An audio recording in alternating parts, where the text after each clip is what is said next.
All right, just about ready to begin here.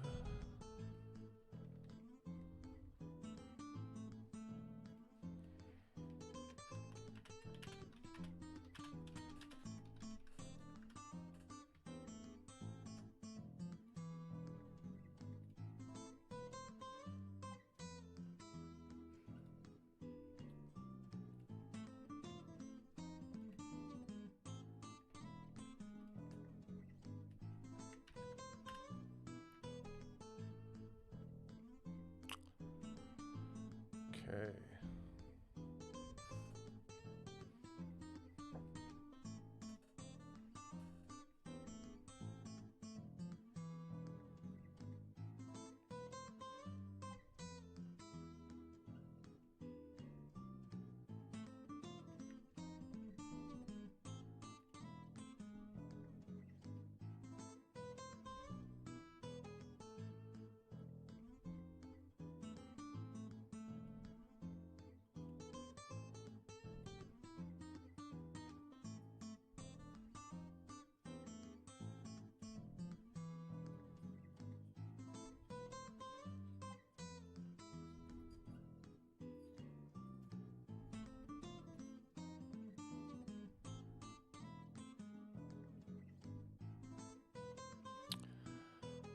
Okay.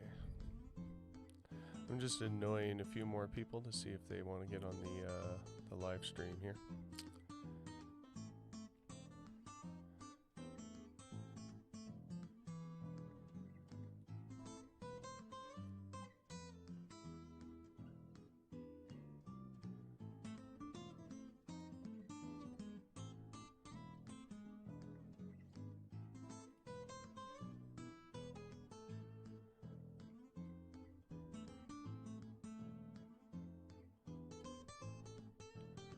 Okay.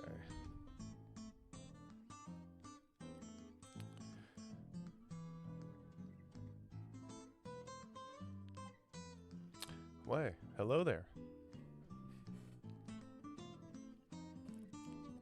Can you give me a little mic test there, Nat? I want to hear ya. Test, test, test. Anybody hear me? Hello? Okay. Hello? All right. Just had to turn you up a bit there. All right.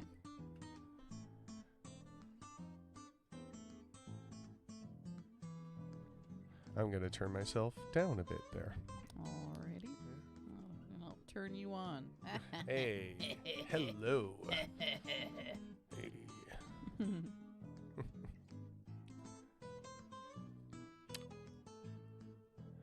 Actually, yeah, you know what I'm going to do.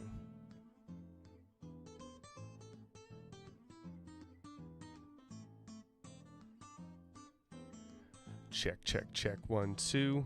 Check, 1, 2. Check, check, check. Check.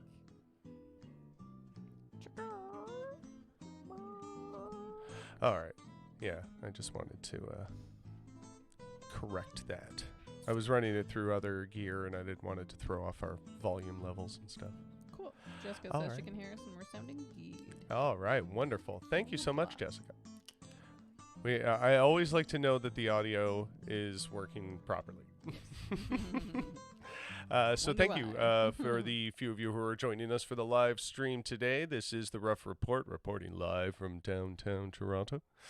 And today is a bit of a different episode because I want to go over, for the most part, or at least like some highlights of the moments in the debate that I did last week on the World's Worst Podcast. And, you know, part of the reason I did the debate is so I could have the opportunity to talk about how people talk about these things. Like I'm concerned with how people conduct their discourse a lot of the time. So I'm going to highlight a few things that I thought was maybe weird or a little off, or things to watch out for when you're debating somebody who is right wing and maybe defending slightly fascist ideas. So yeah, that's mostly what we're going to be doing today. But I have a couple other things I wanted to go over because you know what's happening regarding Trump and COVID is It's a lot. It's pretty crazy right now, or it's a little bit wild. There's some interesting things happening there. It's a lot. Yeah. So there's like I guess this has been happening over the past few days, but like a bit of weird news coming out in regards to Kellyanne Conway's daughter has been some sort renowned as some sort of whistleblower, but then there's a little bit of a twist to that, and now I don't quite know what to make of this, and I hate to be like some sort of speculative sort of conspiracy theorist, they're all plotting something sort of person, but it's a little bit strange. So to kind of go back to the beginning of it, I guess, is Trump has COVID. They're pretending he's cured, and I say they're pretending because there's no way that he's cured. He's obviously still ill. Yeah, he's just like, I think, pumped up on some good symptom suppressing drugs, and he probably has feels pretty great at a lot of moments. That seems to be what's going on. But yeah, like for a virus like this, as far as anything like we as humans know about viruses like this, for somebody to like get it and get rid of it in a short amount of time without like you're suddenly cured and you're not going to spread it to other people after that. That seems really unlikely. Yeah, that's not really how that works. Yeah. No, like I don't just think the fact that he might be feeling better because they've got him pumped up full of so much medication, steroids, etc. Yeah. Doesn't mean he is better, and doesn't mean that he's no longer infectious. He's just running around like patient zero because he's an overgrown toddler, and you can't tell him what to do. Not a doctor, TM, but yeah, that's I think that's a pretty worthy observation. Yeah. So anyway, this brings us to Trump advisor and talking head Kellyanne Conway, and according to this particular headline or article in L.com, Elle magazine. Twitter thinks 15-year-old Claudia Conway is the whistleblower of our time. Kellyanne Conway's daughter gave several updates on how Trump is really doing with COVID last night. And this was posted 2 days ago.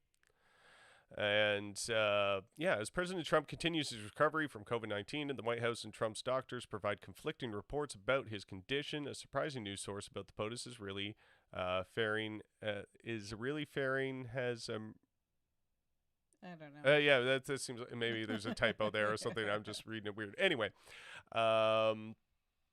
yeah, like posting on TikTok, like, guys, he's not doing better.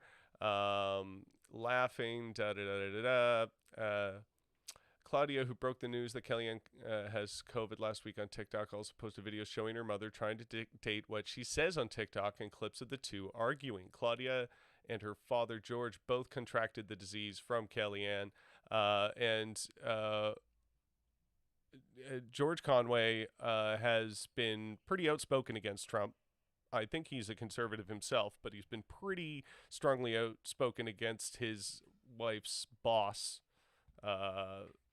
in a lot of the right ways, despite how dumb some of his other politics might be. I don't know. But anyway, this guy, Matty P on Twitter, I can't take it. Claudia Conway is the supreme whistleblower of our time. This video had me laughing pretty hard. See if I can. What? You've caused so much disruption. Disruption? You lied about your fucking mother about COVID? No, Mom. About COVID? It's how I interpreted it. You're taping me again? What? Oh my god. Delicious. Is that hilarious? And here's the thing is that like having a 15-year-old daughter of someone who used to be like very well within the inner circle, and I guess still is, be the whistleblower is hilarious because it goes to show that these people have no concept of confidentiality or just keeping their fucking mouth shut. I'm not talking about the daughter. I'm talking about Kellyanne. Yeah. Right? So if you're going to come home from the White House and like just dish all the dirt, then yeah your 15-year-old on TikTok is going to dish the dirt. Like, well, I would. Like maybe she's overhearing conversations, or maybe she just knows from how busy her mother is, or whatever. Like, who knows? It's not. But sly. the thing is, that's where things get a little murky, though. But I'll get to that in a bit of a second. Yeah, like. Let's see here. This on Twitter. We're really at this point in history that we're the most reliable source on the health of the president as a teenager on TikTok, aren't we? Says Dreams Restless on Twitter. Do not pray for or send good wishes to the fascists. Send them to Claudia Conway, who's currently trying to survive her mother's attempt at murdering her. I mean, that's a dramatic way to put it, but it's not completely wrong in a lot of ways. This I mean, this is all like, it's horrible being that it's like COVID and everything, but like the fact that, like, you know, just this is a conversation is just kind of abstract and hilarious. But my mom has no symptoms yet. I literally feel like hell. Why am I almost at 1 million subscribers? Oh, 1 million? Oh, okay. Excuse me. me, This is this- insane. yeah. Please manifest my recovery. Can't feel anything. Head is pounding. Hard to breathe. Fevers, chills. And just saw your mom on the news without a mask on, and you wonder why I have COVID, she says. I mean, that seems pretty black and white to me, right? However, when I posted this on Facebook, I got an interesting... Oh, that's the wrong screen here. I got an interesting little update from someone. Here. I'll just add that, like, this will be new to me too, because I'm not on Facebook, and I've been just, you know, keeping my head in the sand a little bit for my sanity. Blow this up a little bit. I just want to make it bigger so we can all perhaps read it. Yeah, there we go. Okay.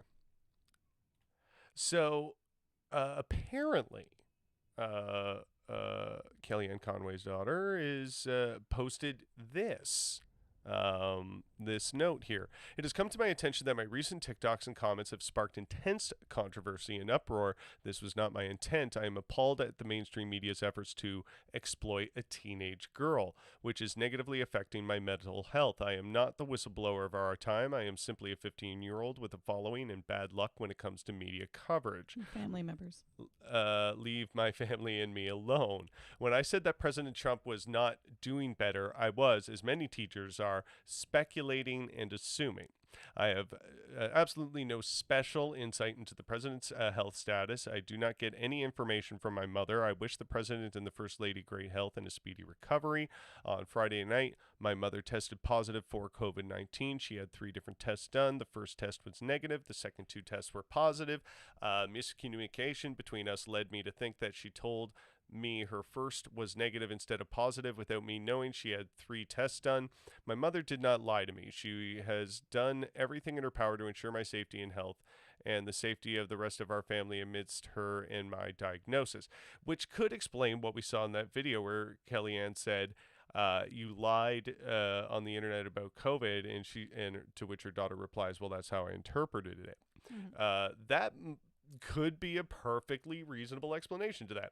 Mm-hmm. And she has done everything in her power to ensure my safety and health for family and diagnosis. On Saturday, I was experiencing horrific symptoms of COVID-19. I posted a TikTok video that night which stated currently dying of COVID. I never said I had tested positive. It was not until the next day that I had tested positive. I apologize if my video was misleading. I am currently quarantining and isolating with my mother. We are doing everything we can to stay healthy. We are going to enjoy our quarantine together, away from social media. So is that a spun kind of cover-uppy response? I mean, yes, obviously. Does that come off that way to you? Like that, okay, I was just wondering if I was being a little too Yeah. tinfoil hat for thinking that. No, I mean, like, that is a 15-year-old who still lives with her mother, having very likely Trump's PR team. Yeah, as Jessica breathing just down said, her kids neck. hear everything. Yeah, it's possible. Yeah, I don't know. absolutely. Like, it's I don't know what to think now because, like, is she just like covering how much of this statement is true or just conveniently? Well, like, whether or not the statement is Yeah. true on its whole, like, Yeah. this is PR, right? Yeah, And so, like, this isn't, like, she's a 15-year-old kid, right? Like, you're gonna not have the same tact as someone who, works in the media because they're an adult and have, like, training to do it's true. so, right? That's true. And That's so, very true. like, yeah, you're gonna, like, let some things slip without thinking they're slipping just because, fuck, this is what you're living right now. And with her saying that, I'm currently dying of COVID, I mean, like, that's a 15-year-old thing to say, right? Like, your Yeah. mom has tested Just positive dying COVID. of COVID. Yeah. Yeah, right. Like, and I would say is that a bad thing to sue? Oh, I'm sorry, I misled the public. Like, yeah, that seems to go a little far because, yeah, if my family members had COVID yeah. and then I started having symptoms of COVID without being tested, Yeah. I think assuming you have COVID is kind of a safe bet. Yeah. So, Like, that's not unreasonable to. yeah, so it's kind you of, know? I think it's yeah. extra that, they would force her to apologize for that because, I'm thinking that she was, like, under some coercion to write this thing. Like, Yeah. It definitely feels like there's a little coercion happening there. I don't know. So this is all kind of like speculation at this point. But I can say that, like, still observing Donald Trump and observing what we know about how the virus spreads. Yeah. Assuming that he's just perfectly well and everything's fine is pretty batty in my opinion. Oh, absolutely. Yeah. I mean, Herman Cain. Yeah, exactly. Herman Cain was, I'm on the mend. I'm going to be released from the hospital soon. Dies. So, and then a couple months after his death, COVID's not that bad. yeah, and Trump has the nerve to say COVID is not bad. I wonder, like, if No, I mean from Herman Cain's Twitter account. yeah, When they resurrected him because because I forgot that so tweet bad from the at dead. PR. Oh my Yeah. God. I wonder how, like, what on the back end led to that. Like, I mean, it obviously some staffer or something like that, right? Yeah. But, like, yeah. Like Funny. someone didn't get the memo that he's dead. They're just like, this is their first day on the job or something. They're supposed to manage like Republican accounts, and he picked up the wrong one, I guess.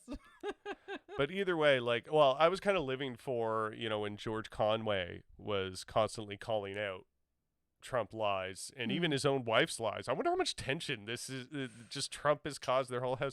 Kelly, why are you working for this man? Wouldn't it be better for your marriage not to? Like, Well, didn't she don't know. quit, and wasn't that what she said? Why? Yeah, but well, if that was why, she's definitely like, she's back on the team now. That's for sure. Is she officially like employedly back on the? I don't know. Anyways, I don't think it matters. She's been around the guy in close quarters with him. That's why she has it, Well, I mean, right? the Like, way is COVID working with his staff. Well, like the way COVID works, though, she doesn't have to have direct contact with him. It It's could true. just be like, It's true, but it's yeah. I don't know. nah, we'll have to check it out. To be honest, I haven't like paid a whole lot of attention to Kellyanne Conway in particular. So yeah, I don't know entirely what her current position. Yeah, in my all understanding of is this that she resigned and stated so that she could spend more time with her family. Smart move, probably. Okay, and then this story, which is pretty wild. It's a lot. I want to talk about a bit of like a side point here, in terms of how the media tends to treat these things. But anyway, FBI says it foiled plot to kidnap Michigan Governor Gretchen Whitmer. Apparently 6 men came up with the idea that they were going to kidnap the governor. The Dem governor of Michigan. Yeah, the Democratic governor of Michigan. Oops, that's not the one I meant to hit. Okay, so yeah, apparently 6 guys were plotting this. Now, the thing about this article in The Hill, and many articles across the internet, or how the headline has been phrased on a lot of social media, and from what I've seen, it's very strange. I think actually even AOC tweeted about this earlier today. I don't have the tweet prepared at the moment, but I'm quite certain I saw that.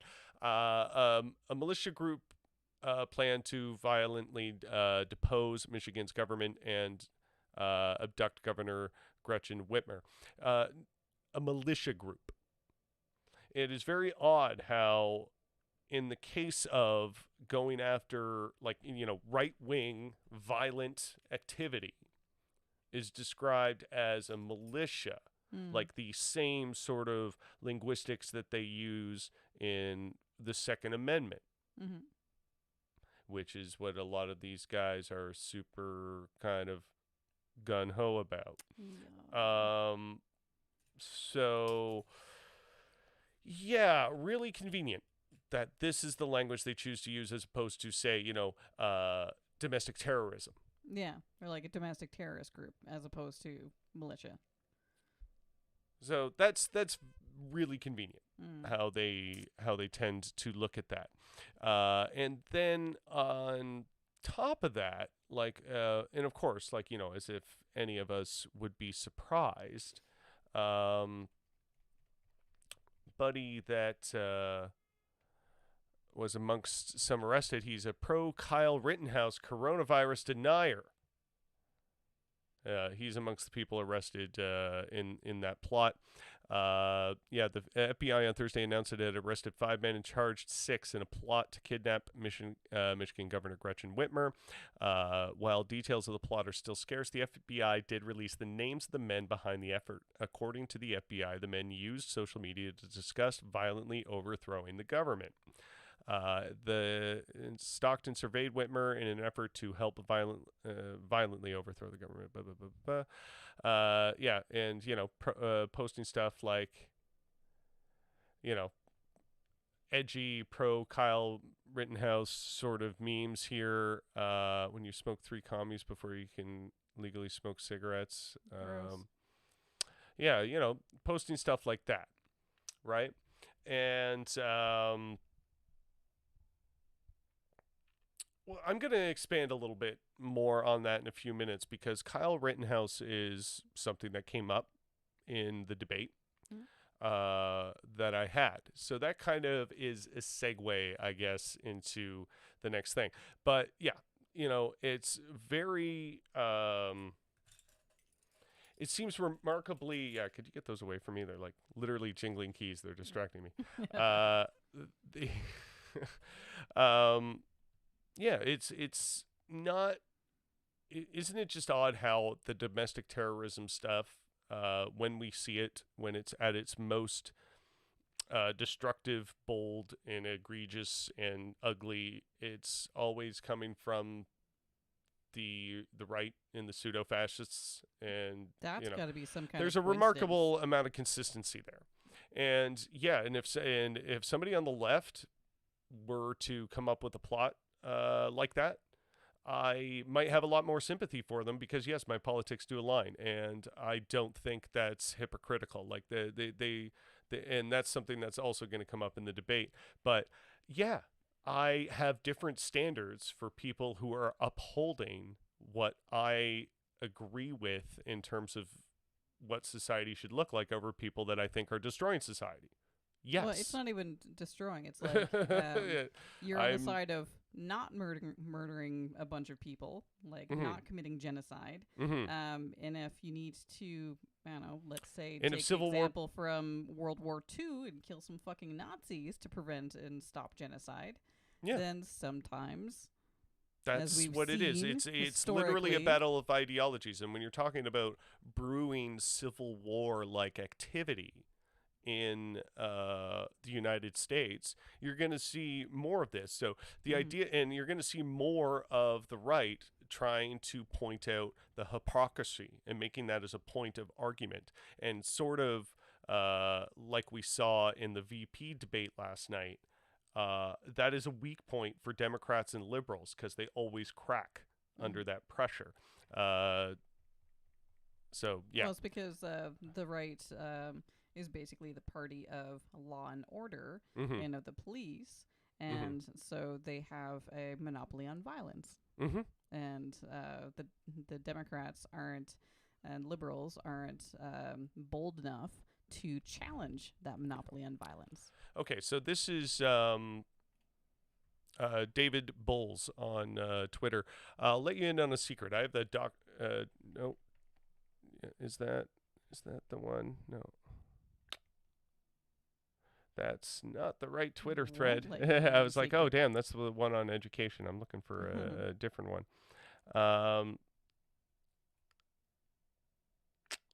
Oh yeah, here we go. That's the one.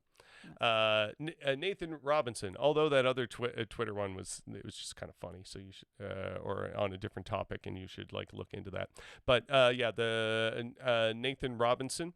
The reason liberals lose debates to right wingers is that they refuse to defend taxes, government spending, more immigration as good things. So they essentially concede that conservatives are correct about everything. So Kamala going, no, we love fracking. We're not going to ban fracking. The way to beat Pence on the GND is to defend it rather than disowning it. Wrong. We don't support it. Ugh.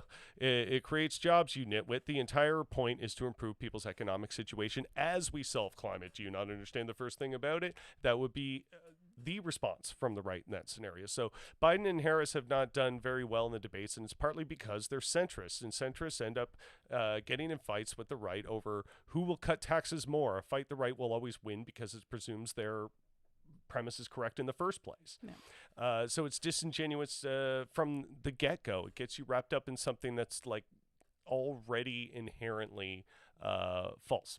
Mm-hmm. So yeah, there was a lot of like intersections I kind of had going on there because I feel like it connects to so many things I'm about to get into. So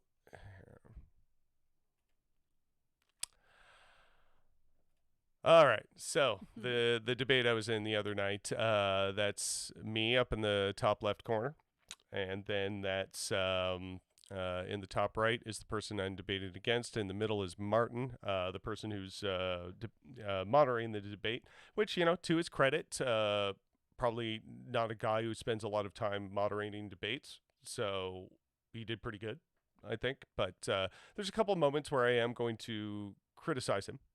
But, you know, that's not to his complete detriment necessarily. So, yeah, I'm going to start this from about the 30. This is a 5-hour debate, so I'm only going to highlight a few parts of it right now. He's only going to go through 4 hours of it. So yeah, exactly. Hey, I'm still planning on keeping tonight's episode like to around an hour, so don't worry. You don't have to strap in for that long. But yeah, here we go. I'm going to start it from about the 30-minute point, and we're talking about, because we both, okay, and the thing I'm going to segue into talking about my opponent, Chris, here, the strategy that he attempts to take is a bit of, to put it bluntly, in my opinion, a cowardly one. He does everything he can to not completely tell you what his opinion or his approach is. It's always some sort of sneaky, it's what he doesn't say sort of thing. It's what he conveniently leaves out, that sort of thing. Just FYI. Yeah. Oh, yeah. Yeah. So, yeah. Jessica was there the whole time, and she was quite enraged by some of the things he was saying, rightfully so. I luckily got a pretty good buzz on, so I could put up with some of the weirder reactions or things that he said. Yeah. Oh, the moderator is a bit more right-leaning than. Oh, yeah. Yeah. I think Martin definitely did. Well, I think it was a bit more right-leaning because how Martin came off to me is a guy that just doesn't think politics affects him, as he would commonly say in midst of some of the arguments, is that I don't have a horse in this race or something to that extent, he said a few times. And it's like, well, you do. You should be concerned about this topic. So pretending that you're not like part of it, yeah, it's just a bit odd. But anyway, we're for the first little bit, and why I wanted to segue with talking about how Chris won't completely ever really reveal what his position is. He just kind of, you get these little tidbits of it as I continue to just poke and ask the right questions. He just wants to play Schrodinger's asshole. Yeah, basically. And so we both agree in the first point that capitalism is not the best form of government. But this is us sort of expanding on that. So I'm going to play this for a minute. That wealth accumulation is, oh, wait, here, I'm going to have to turn this up a bit. Oh, wow. For some reason, it's very quiet. So here, let me boost the volume on the software here. Okay, there we go.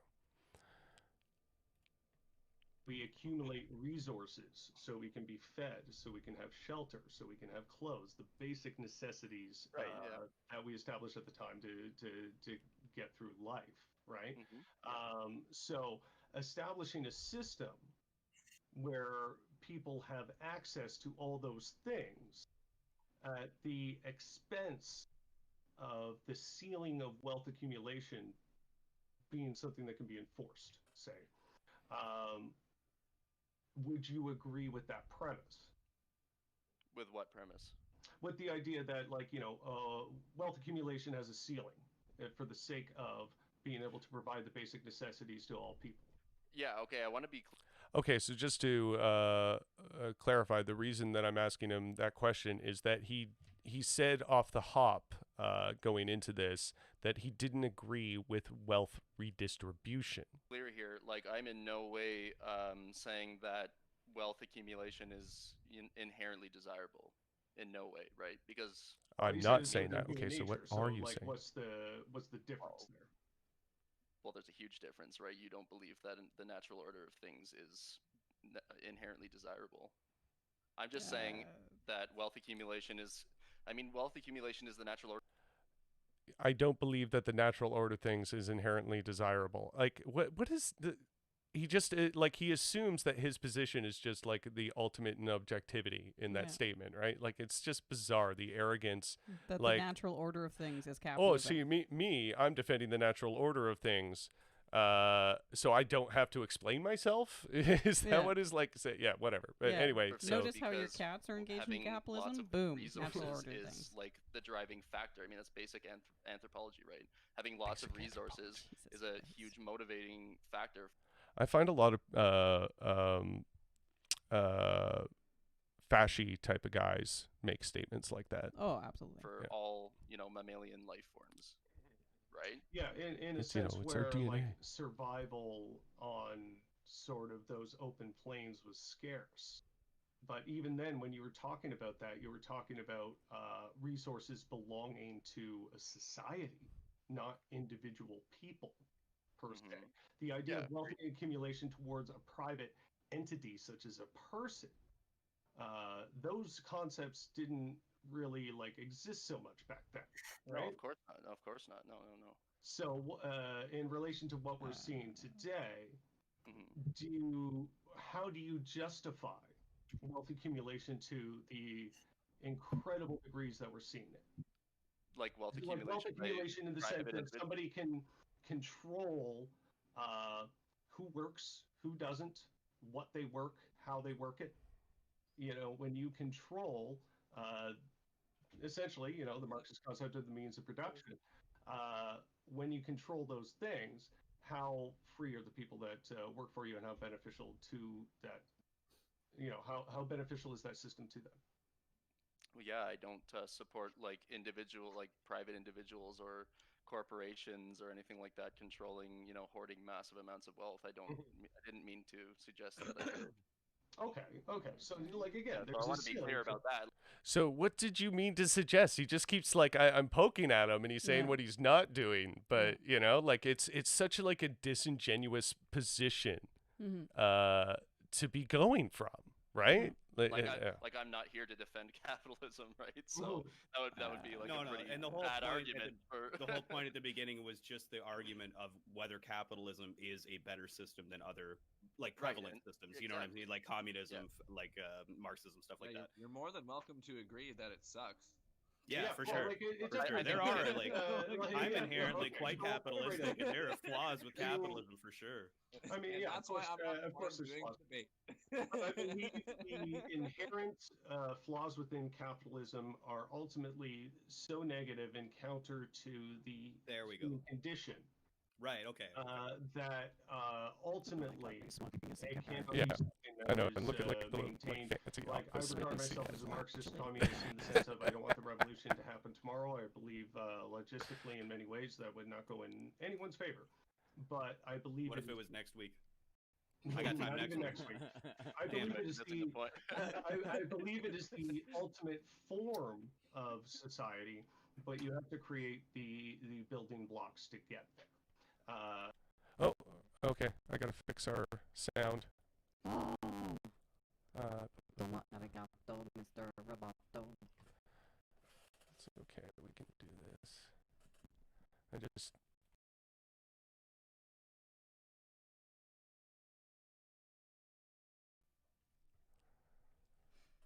And that usually fixes it. Let me know if that corrected the audio. Easily Amly robotic. Yeah.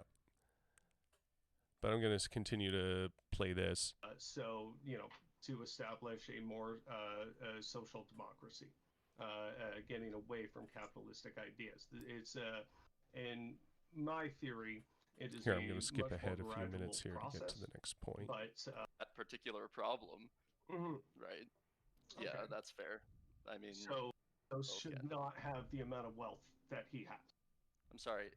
By the way, I'm getting really bad lag spikes, so I'm like getting intermittent cutouts. Sorry. But at sync with a sense of morality, right? What else is it to be ideal? Yeah, couldn't have said it better myself. So, like, they're kind of. He was trying to say that ideals and morals are different, and I was like, how? And he was just like, well, couldn't have said it better myself. And then he just kind of leaves it at that. It was weird. Well, I'm smoking a cigar, and so clearly I'm right. Indubitably. Yeah, like, is it to know that it is immoral for Jeff Bezos to be able to accumulate this much wealth? Redistributing it is bad. Just to be clear. No, redistributing it's not bad. I mean, I don't mean like. I see what you're driving at. Yeah, it's sure. I guess redistribution of wealth would be like a solution to that particular problem, right? Yeah, that's fair. So I guess he has no solid position like you on just anything. said, you were against the idea. I was just trying to sense. Well, yeah, no, I am. Right? I'm against redistribution of wealth as like a fundamental economic principle. Okay, why? Yeah. Like I just kind of nailed him on it, and he kind of sort of admitted he was wrong, but now he's against it as a fundamental economic principle.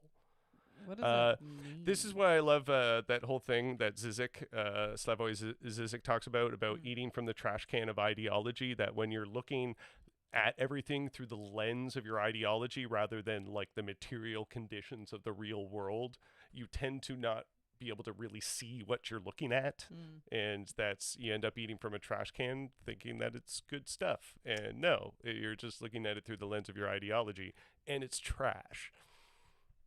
Given the example that we just had.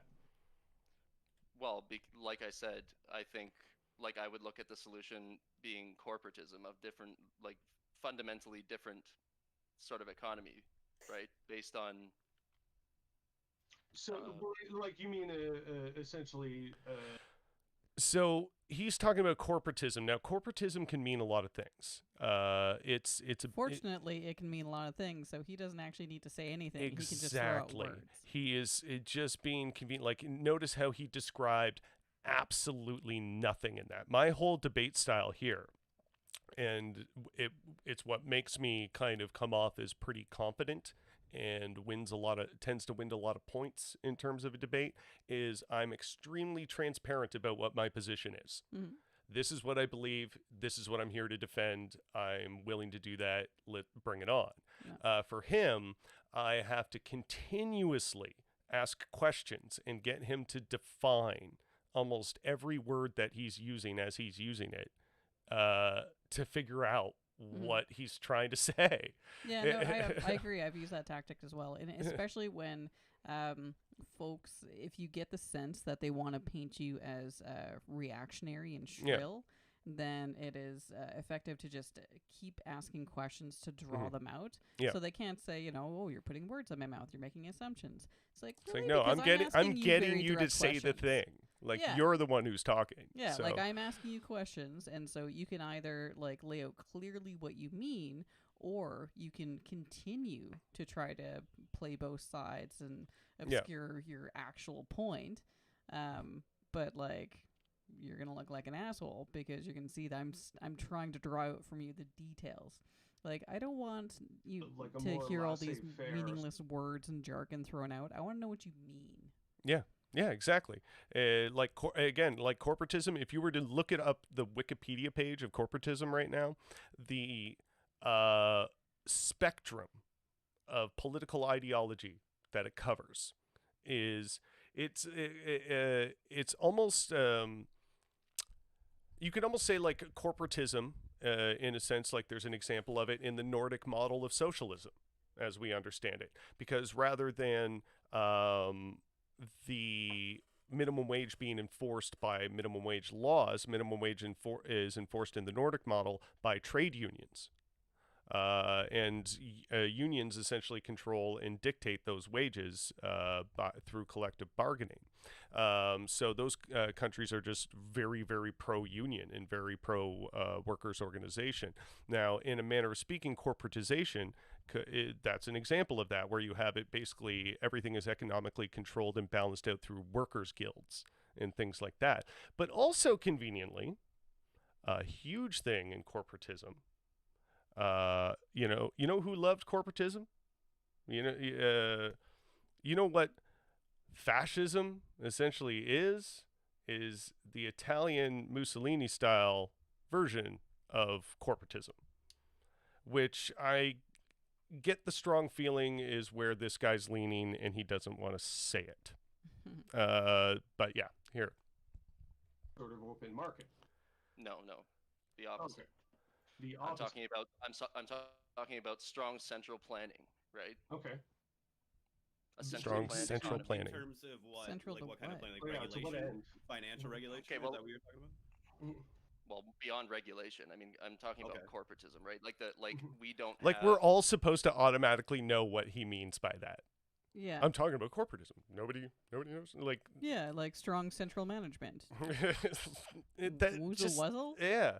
Purple Like monkey a lot of dishwasher? people when they hear the word corporatism, especially like when you're talking about being on a podcast with an audience, a lot of people when they hear the term corporatism, if they don't know the context in which you're saying it, they're going to assume it's corporations, private corporations, as we currently understand the word corporation in the Western world. They're going to assume that's what you're talking about, which isn't necessarily what it is, which is why you have to define what the hell you're saying in a debate. in private individuals running trillion-dollar corporations. These things are just state assets. The state manages these things, and So the state owns them. effectively hoards the wealth. Yeah, it does. Okay. It owns them. So how is that different from communism? Yeah, That's what I was going to say. It's the polar very opposite of contradictory. communism. that's the But exact how? same thing, man. that Just is ex- literally the like- definition of It's communism. not. It's The guy just doesn't explain anything. He just says stuff like that. Well, it's the polar opposite of communism. Puff, puff, puff. And no further questions, please. You know, like say what you mean and mean what you say. He's just so reluctant. Not yelling at each other. Hold on. You just think the It's what we're communism trying is to the same avoid. thing as corporatism? I mean, communism So is we're- defined by Okay, he's about to define communism. And this is what's great because he completely shows his hand in how ignorant he is in this conversation. He doesn't know what communism is. private individuals running trillion-dollar corporations. These things are just state assets. The state manages these things, and So the state owns them. effectively hoards the wealth. Yeah, it does. Okay. It owns them. So how is that different from communism? Yeah, That's what I was going to say. It's the polar very opposite of contradictory. communism. that's the exact same thing, So man. that is Not literally the not definition of It's communism. not. It's Let's not not yell at each other. Hold on. You just think the It's what we're communism trying is to the same avoid. thing as corporatism. I mean, communism is defined by the means of production being owned collectively. Yeah. So Right, when so it's that's in the smaller hands of the offset. government, it's a public asset. Everybody pays into the government. The government is a public asset. The government is the public. But the government primarily exists to redistribute wealth. Right? For communism? Yeah. Like that's what they exist to do in communism, is to redistribute wealth? No, it's again to not make sure that wealth is not accumulated in the first place. Yeah. You can't redistribute wealth if nobody is in the position to accumulate said wealth. If you don't own the means of production as a person of private interest, you don't accumulate the wealth. There's nothing to redistribute. It's all like the means of production itself is already redistributed. That's the point. This guy literally has no idea what he's arguing for or against. It's just bonkers. He's vaguely right wing. That's just like his entire thing. It's, the fact that he can't define what he's arguing against. The fact that you spent 5 hours on this, my God. Yeah. Like I'm gonna actually tap out.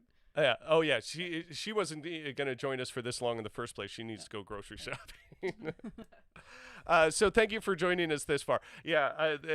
It was just it had been in a long time since I had been in a debate, and I got drunk. So I think that's how I let the time slip through my fingers like that. Oh my God. Yeah. Bless you, Jessica, for actually going through that whole thing. It's hilarious because like I said, I didn't want to jump down the guy's throat and start immediately judging him the way I'm judging him now without in that moment, because that seems like really unfair, and I was just really trying to like be patient and just ask the questions and get him to talk, right? But reflecting back on it now and like watching how he carried himself throughout this thing, it's how does anybody take just the right seriously when this is like how they position themselves so often? But anyway, I'm gonna let him talk for a couple more minutes before I skip to the next. I'm gonna go about like an hour ahead here. So because wealth does not belong to any single entity; it belongs to the people. Yeah, so you have no private property. Yeah, it's did he say that? Because I couldn't remember if I picked up on that or not. And yeah, I'm gonna be getting to that. Believe me, Jessica, I'm gonna be getting to what he said about DNA and stuff. Yeah, like in private property, like you own personal possessions, but you're not allowed to have things that would drive industry and have influence over people's lives, such as land, factories, things like that. Those belong to the collective of the working class and the proletariat. Yeah, the collective of the working. These aren't interchangeable ideas. Like. No, they're not interchangeable ideas in comparison to like what? What is he? These aren't interchangeable ideas. Like what compared to what? What isn't interchangeable? Why did he even say that? And like and him like just sort of laughing under his breath, like the collective of the working class.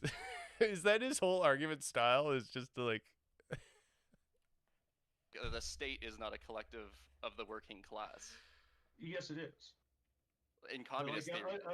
In communist theory, it absolutely is. That's what they exist to represent, is the working class. So if the government is not representing the working class, they are in effect failing at their job. So inherently in a communist, I'm asking out of complete ignorance and stupidity.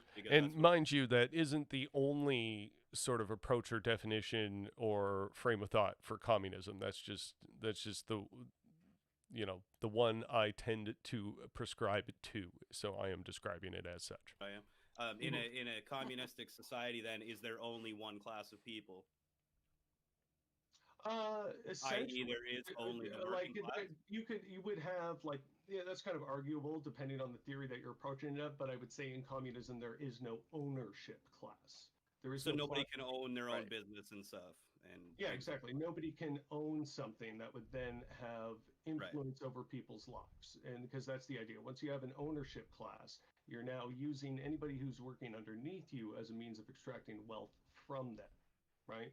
So you're essentially Okay, sure. That makes sense. So things like employees and stuff like that would exactly be like not acceptable in a communist system. Okay. Yeah, like employees where it's like, okay, Okay. So that was about where I wanted to skip ahead there. Yeah, and I'm trying to. I'm going to go about 20 minutes ahead here and trying to get him to describe more about what he is as a position, like what his ideology is, and yeah, let's see how this goes. Elements that aren't far left, right? Like I obviously I can recognize, like, as a third positionist, especially, that like even a far As right a third system can have positionist, like again, like things. another term that doesn't really mean anything, like unless you really kind of put it in context. Third position could just be like a centrist. You know, you're not the left or the right. You are the third position. So like, what does he mean by that? It's a little funny to me because, like, it's like American capitalism wants to spread itself worldwide and establish itself in other places. Oh, so, yeah, I forgot about that. I'm going to try and go back a little bit more here because they both don't seem to know what nationalism is. Yeah. But does the moment any type of imperialism exist? Like, say, Here, is that what you're getting at? Yeah, it's anti-nationalism. progression that, again, was a long time coming. It didn't come out of nowhere. It wasn't like a bunch of people said, we're going to destroy the national identity and install something new. It was they were recognizing the national identity was already in deep crisis. No, they did say that, though, right? I mean, communism is inherently globalistic. It's workers of the world unite. Yeah, that was what they wanted to build they ultimately on, want, and that requires destroying the national identity. Well, like, see, like he doesn't. He's trying to say the USSR was not nationalist, and that communism at its heart is about destroying the national identity. He couldn't be more wrong. Look up the term Soviet nationalism. It's a term that literally exists. Like the Soviets did. Okay, this makes me so mad because he's just absolutely wrong. Like he's making stuff up. He cannot know less about what he's talking about in this, at least in this particular moment. I can't say as a person in general, but at least in this moment, he could not possibly know less of what he's talking about. Like, oh, workers of the world unite. I remember hearing that once in relation to communism, so that's pretty much all I know about it. Like he doesn't know what globalism is. That's for damn sure. And he doesn't know what nationalism is.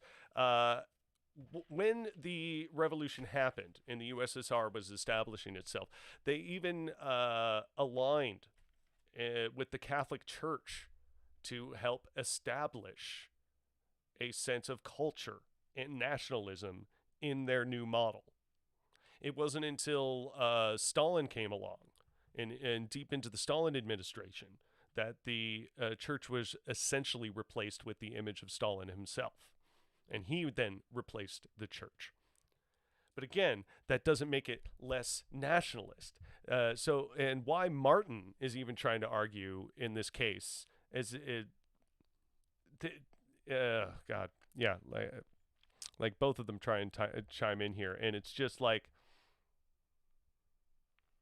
that was just completely false. Arguing with stuff that's a complete lie is just like bonkers.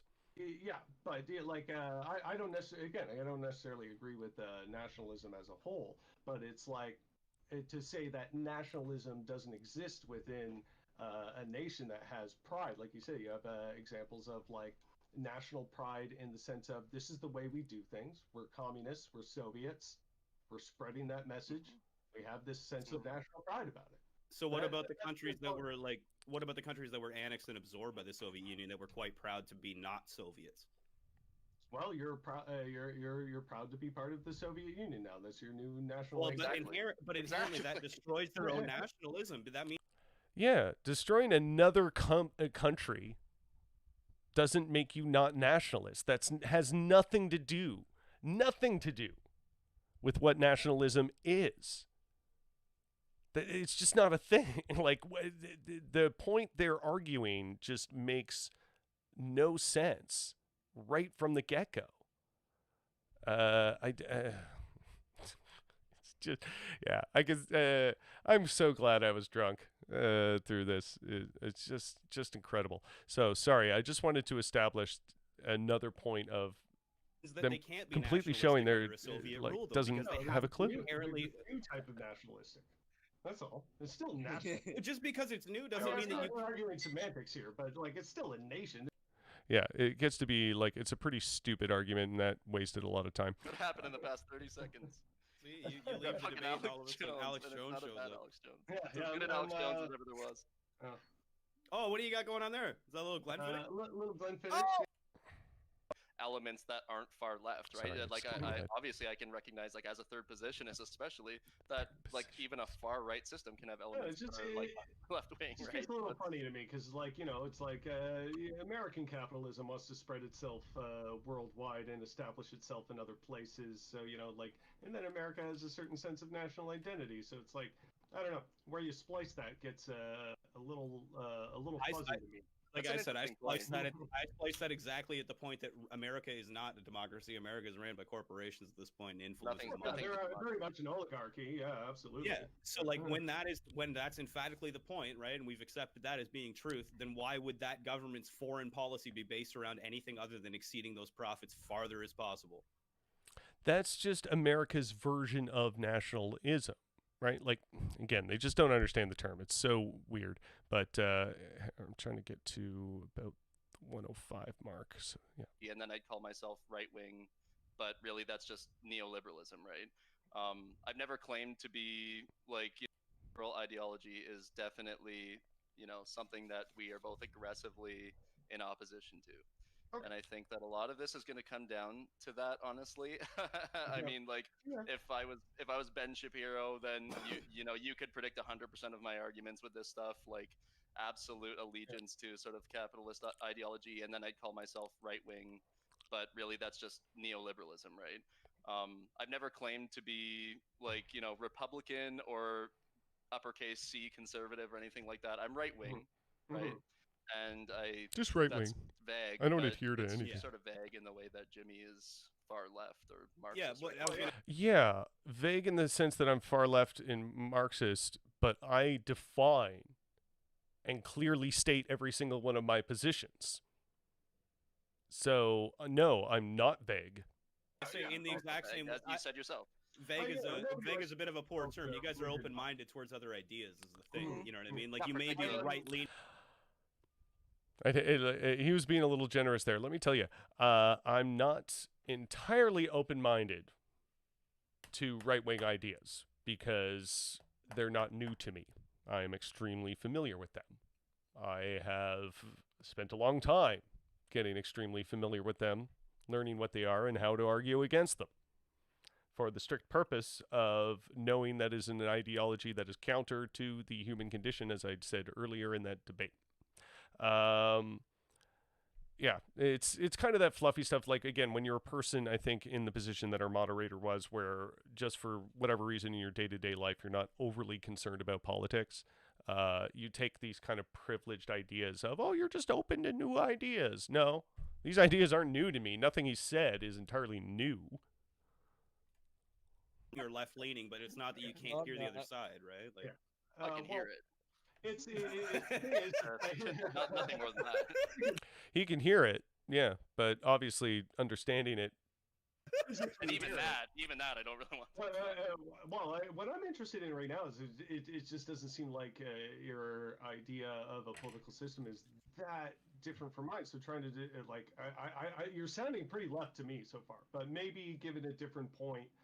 No, but generally speaking, you guys have agreed on a lot of the broader points. It's the semantics and stuff like that in the definition. The broader points, yeah, like we just both disagreed with capitalism being the greatest. That's an extremely broad point, my friend. A little too broad. Definitions where you guys are disagreeing the most. I don't necessarily agree that's semantic. Yeah, it's almost that's fair.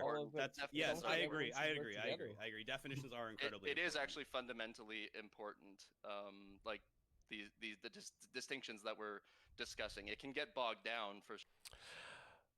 It's really important, is it? it's funny how he doesn't really make them then. Sure, when you get into like semantic arguments and stuff like that, but you know. All right, next point. What do you guys think? How about the lethal force one, Martin? I like that That's one. exactly where I was going. Yeah. All right. So, Oh, okay. That yeah, that so the one. talking point. Yeah, the whole lethal force argument. Yeah. I. There's only one thing I want to touch on in it because it was a stupid discussion. Like, if a guy breaks into your house, can you shoot them? And it's like, to me, like in terms of the grand scheme of politics, and establishing structures in society, I'm just not concerned with that. To me, that's some sort of devil's advocate, fun and games, jerk yourself off kind of debate stuff.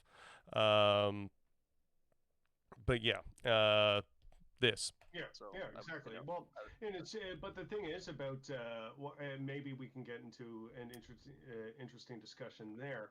While I wouldn't think being in poverty is necessarily a justifiable reason to commit murder, or commit robbery or commit a crime, I would have way more sympathy for somebody in poverty doing something like that than anybody of more means. Yeah, I wouldn't. Mm-hmm.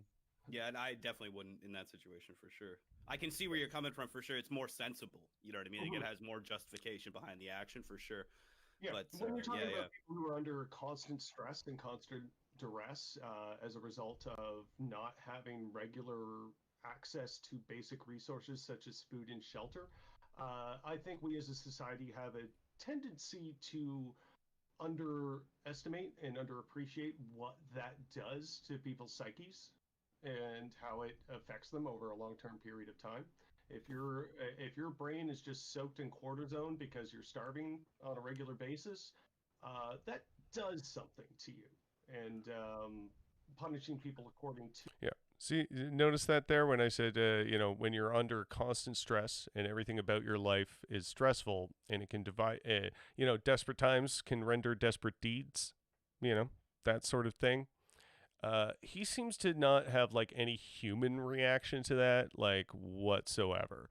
I'm going to try and go back to that exact moment where I said, when I was talking about stress, watch his reaction where I said that does something to you. Does a society have a tendency to underestimate and underappreciate what that does to people's psyches and how it affects them over a long-term period of time?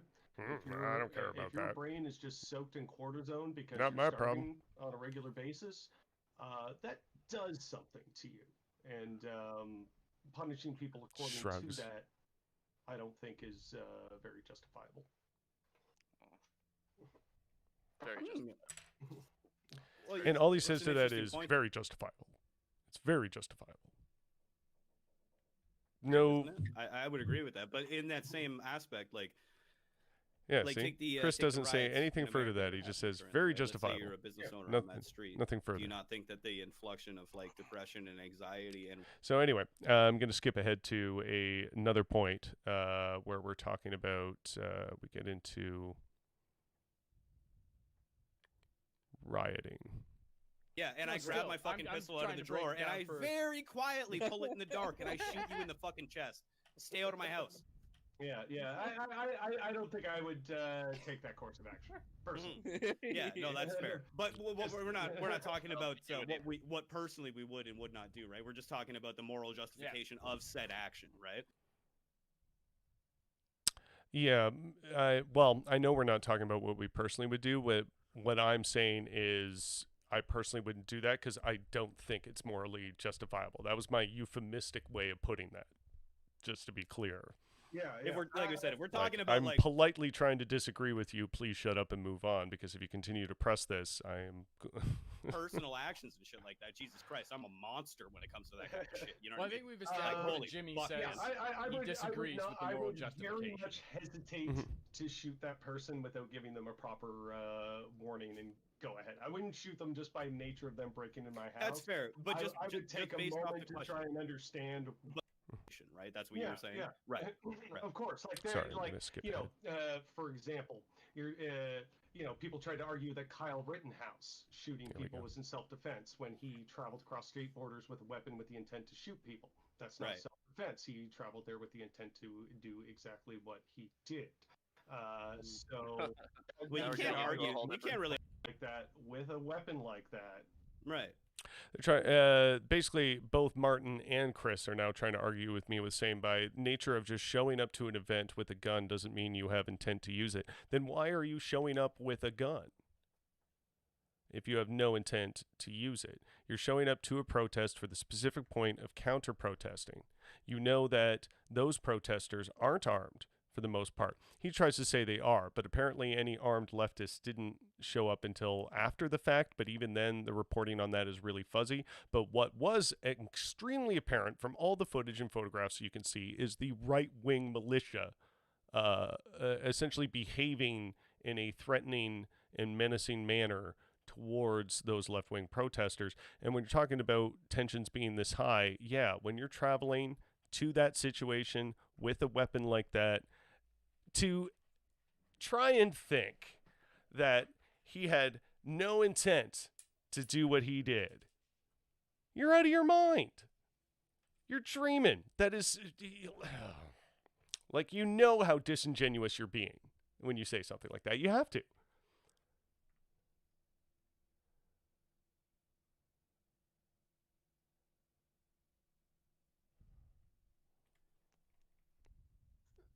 No, but I'm asking, if somebody showed up to a protest with a katana, does that mean that person who brought the katana is only there for the inept purpose to cut off people's limbs? Only there for the inept purpose. No, they're not only there for that purpose. That is just amongst the things. You brought that weapon for a reason.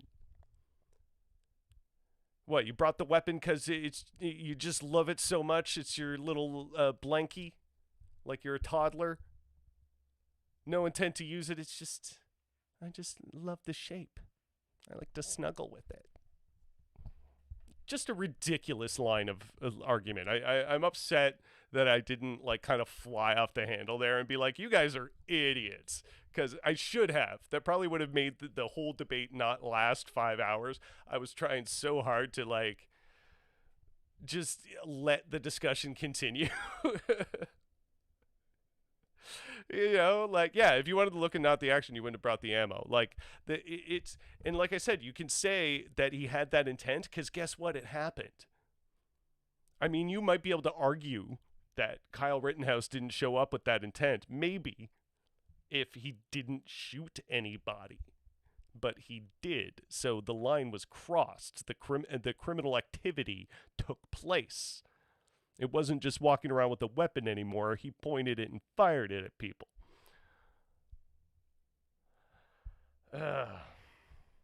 Just ridiculous that what he's willing to defend here. I'm gonna try and skip ahead a bit to get to the.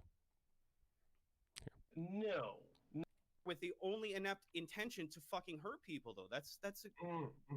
But he obviously did show up with that intention. Right? I disagree. No. How can you emphatically just state someone's intention? Yeah, he's trying to say that he was being chased down and that's why he shot people. But in this conversation, it became explicitly clear that the person he ended up shooting in the head was ducking and hiding from him. They both admit that he was ducking and hiding and running away, but yet somehow it's still self-defense. The whole thing, oh God, this guy's ridiculous. But we're going to get to the worst part of it. This, to me, highlights everything that's wrong with this guy and why when you're in these discussions, you have to ask questions. You have to push. You have to get them to define everything. Don't let them, don't let people fool you into thinking that their position isn't bad because they're conveniently not saying something. Push them. I don't know what else to say. When if somebody isn't leading their personal principles, ideology, and then understanding of society through a materialistic and moralistic point of view, if they don't have some sort of harmonious idea behind that and the philosophy and the will to back it up, then they deserve to lose the debate, which is, I think, effectively why this person lost it. I think the general consensus on the other end of this was that I won. Not that I want to like brag about that. It's not like I'm a genius. I just think this guy is so bad at this. He's just so bad at this. Because he murdered 2 people. That doesn't mean he had the intent to murder them. Oh, it's not. Yeah, he like Martin got really upset there. Like he had like a personal sense of emotion in that argument. Well, that doesn't mean he didn't show up to shoot people. He shot a man in the head and then called his buddy to tell him, yeah, I just shot somebody. And then hung around long enough to shoot more people. I mean, for a guy to show up with a weapon and act threateningly towards protesters like that, and the protesters to chase him away, yeah, he should have just ran away. And when the violence is escalating like that, you just run away. What he chose to do was stand his ground for no reason. Like, he showed up there for the purpose of challenging these people. And when they got challenged, when things got challenging, he used his weapon, which is why he brought it. Utterly ridiculous. Martin's got some bad ideas in his head, but our friend Chris is obviously a full-on fascist, and let me show you how. Oh boy, the thing he is so willing to just casually say in this moment it's pretty startling to me. Well, I'm not saying anybody was like right or wrong or victorious. We barely, to be fair, we barely even scratched the surface of BLM. No, that's fair. I'm leaving it up to you guys as well. Would you like to continue with this line? I don't think so, because we haven't even argued the legitimacy of BLM itself. Yeah, that's what I was saying. We've gone off the weeds for an hour and we haven't even gotten to the bullet point. You know what I mean? So I feel like we should move forward. So unless you want to jump back to the bullet point. Get into that. I do. Okay, well let's jump back to the bullet point then. The bullet point is as follows: I support the Black Lives Matter movement, not Kyle Rittenhouse, not the justification of anybody else. You know what I mean? And it's part and parcel, right? Like Kyle Rittenhouse is an incident of the in the fact that it happened during a Black Lives Matter movement. Yes, for sure. Exactly. But I don't think it's emphatically representative of the ideals of whether or not you support the movement. That's bit of a stretch. That's what I'm asking. Right. So I support the Black Lives Movement. Go ahead, Jim. Well, I support it not in the sense of, it is for the full emancipation of the Black peoples. I guess you could say it is a leftist movement, but if you wanted to find a leftist movement as something that is reaching to break down walls between people, if you wanted to find the right as people who want to define established norms and enforce them to the detriment of society, then that's fine. That's up to you. What does that have to do with the question? Yeah, I was gonna say we got a little out of the weeds there though on that one. So you do support the Black Lives Matter movement emphatically? Yes. Why? Okay. But why? Well, again, because they support the full emancipation of Black people. What do you mean emancipation? What do you mean by emancipation? Thank you. Well, in the post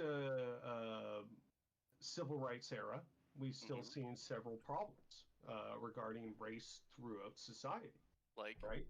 Black people are disproportionately punished in the legal system. Black peoples are disproportionately punished by police in the forms of brutality. Every bit of statistic and evidence that we have points towards this.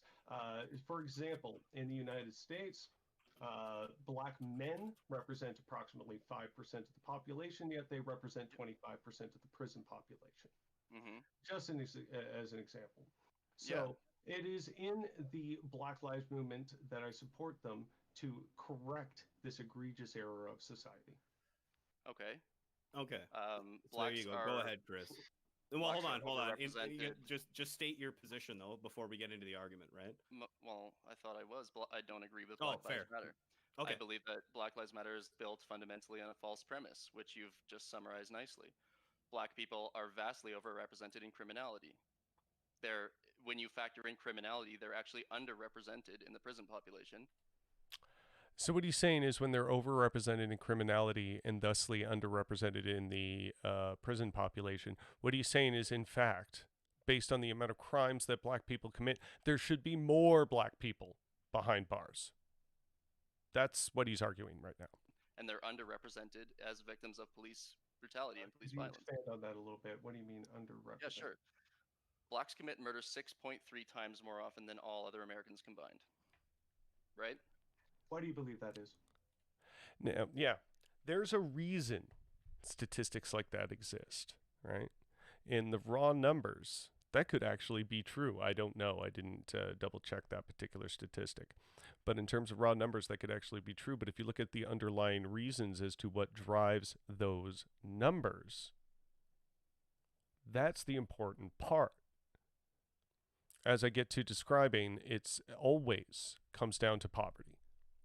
The more poverty that exists in a certain area, the more types of criminal activity you have. The more police presence exists in an area like that, the more crime you are going to find and then report. It's not like there's a tremendous amount of police staking out the rich guy's house to make sure he's not committing white-collar crime. That isn't as nearly a common a thing that the police put their efforts into. That's part of this problem, is that we enforce things differently upon different types of peoples depending on their position in life and whatnot. Exhausting. I don't see why that really pertains to. Well, hold on. We're going into. Well, hold on. We're jumping into another line of question. We asked him to justify his position in the first place. So let's let him finish his justification. I'll get to that in a minute. I mean, I can answer the question. No, you can, and you will. You will. A different thing. No, you will. But I want you to finish your point entirely. 52% of all homicide offenders are black, right? 52%, so half, or more than half. That as opposed to the 43% that is white. So what?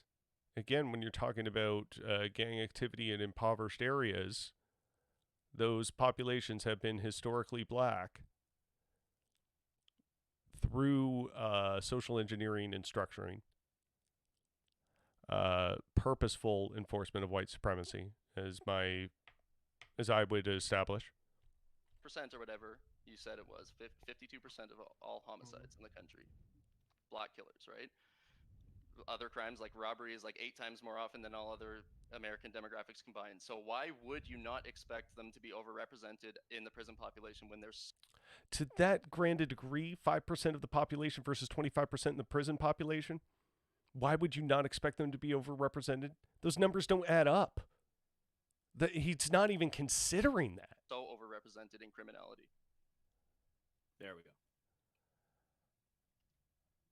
Okay, so I would have to ask, in response to that, why do you think they're represented the way they are in these criminal statistics?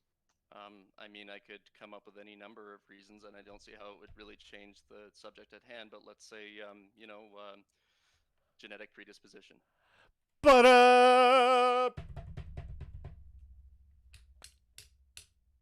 God damn, genetic predisposition.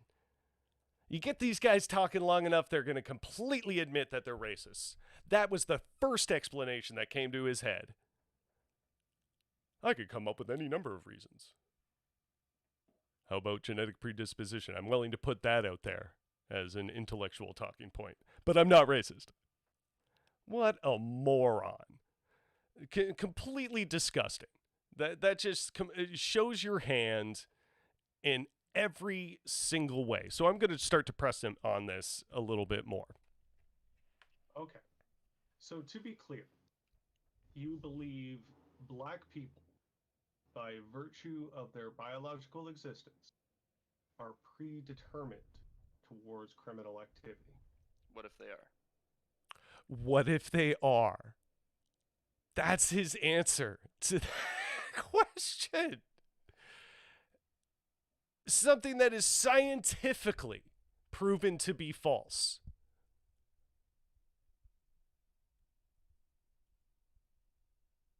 It's just amazing. God, this guy is disgusting. I don't know how these other guys know this Chris guy, but I don't think you should hang out with that guy. He's bad news. No, but hold on. He was asking really... you. No, it is though, because he was asking you directly if that's what you believe, right? So do you? Yeah, but it's not. That's just an attempt to dodge the subject, though, and get into. Yeah, but that's an attempt to dodge the subject. No, that is the subject, man. That is the subject. That is the subject. He later goes on at about 20 minutes after this point to try and say that, since he goes on a point about South Africa, and since that it was like white people existing in a minority, isn't it reasonable to think that there was systemic racism against white people in South Africa? You know, the country that went through apartheid because of the British colonizers and how bad a time that was. He tried to float that idea as well. Yeah. This Chris guy is a disgusting fascist. I'm not going to, like, sugarcoat it. I've had several days to reflect back on this conversation and what he said, and go over these notes and consider. There's no denying it. That is an extremely messed up individual as far as political ideology goes. So yeah, that's just basically going to be that's my show for now. We're just going to call it there. I've gone on about 20 minutes longer than I originally wanted to. So yeah. It might be, but you're also attempting to dodge his question. Oh, he just wants to say that because he's going to call me a racist. Yeah, the extremely racist thing you said you believed just now? Yes. I am going to use that to establish that you are racist. It's funny because, like, they know that racism is a bad thing, right? They know that. But despite the fact that they know that, they're going to defend it anyway. They just can't say it out loud. They got to come up with these weird little, like, curveball mechanisms. Oh, God. Just nuts. So, I hope that was enlightening in terms of being able to advance discourse and see what the sneaky things that people do in a debate. I hope this was helpful in some capacity. And if not helpful, somehow very entertaining. One or the other. So thank you so much for joining us. This has been The Rough Report. I am Jimmy Ruffian. Until next time, folks, which will probably be on Sunday. So look forward to that. And I'll be talking a lot more about the Sunday night's episode is actually going to be a lot more focused on music stuff. I'm going to have, it's going to be a little more rough go centric, I think. I was considering that. Or maybe I'll just do a separate thing, not an episode of The Rough Report, but just like a rough go thing on Sunday instead. Maybe. I don't know. I'm just flying by the seat of my pants here, okay? But again, thank you so much for watching. I love you.